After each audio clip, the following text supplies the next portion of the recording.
In addition to coming together as a community as we do each Shabbat, we're here tonight to show our gratitude to you, President McRobbie, for your courage, your friendship, your strength of conviction, and your willingness to stand up for what you believe is right. This summer, IU Hillel took 90 students from Indiana University to Israel on the Taglit Birthright Israel trip. And I had the honor and the privilege of being on a bus with 40 of our students from this campus, many of whom are here this evening with us. Although all 90 of us came from many different places and different backgrounds, different cities that we were from, we all shared one thing. We each felt an almost indescribable connection to the country of Israel, even those who'd never been there before. One of our students, Evan, described it best when he said, "When I was a little boy, my father told me that there was a country for Jews, and ever since that day, I knew that I had to get there." This summer has been a very difficult one for Israel and for the Jewish community. We've suffered with Israel as she launched Operation Protective Edge after being showered with missiles that reached into the center of this very small country.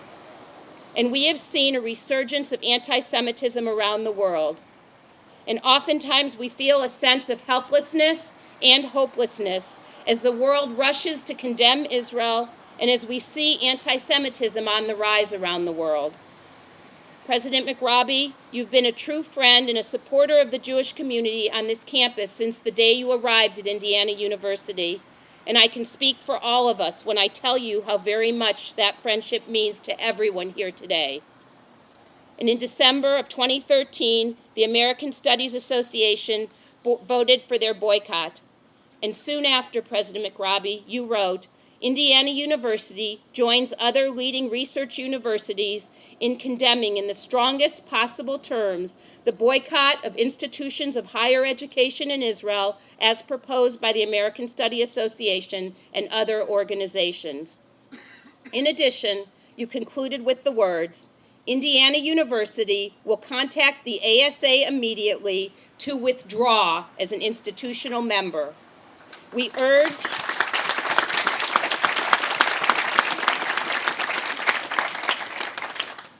urge the leadership of the ASA and other associations supporting the boycott to rescind this dangerous and ill-conceived action as a matter of urgency."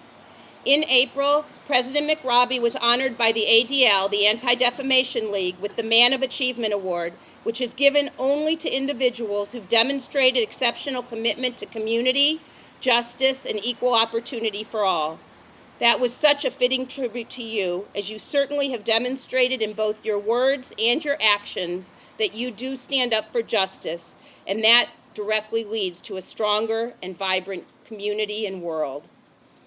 President McRobbie, this university has a long-standing commitment to diversity and doing the right thing that was championed by our 11th president, Herman B. Wells. And we are so grateful to you for your strength of conviction, your leadership, and your guidance to Indiana University and the world community. Your courage gives us hope, and it sets an example for all of us. Anne Frank wrote, "Where there's hope, there's life. It fills us with fresh courage, and it makes us strong again." When we can look to you and others who stand up for their convictions, it makes all of us stronger, and it teaches us how we can each fight for what we believe is right. Anne Frank also said, "How wonderful it is that nobody need wait a single moment before starting to improve the world." And she added, "Look at how a single candle can both defy and define the darkness." You teach us that every single one of us can do just that, and that we can make a difference and we can bring light to the darkness. Making a difference begins with standing up for what we believe, for what we know is right, and recognizing the importance of every person and the value of every person in this world and the value of diversity in our world. Right now we're in the Hebrew month of Elul, and we're approaching our high holy days, the Jewish New Year, Rosh Hashanah, and the Day of Repentance, Yom Kippur. It is a time of reflection and preparing to better ourselves within the coming year.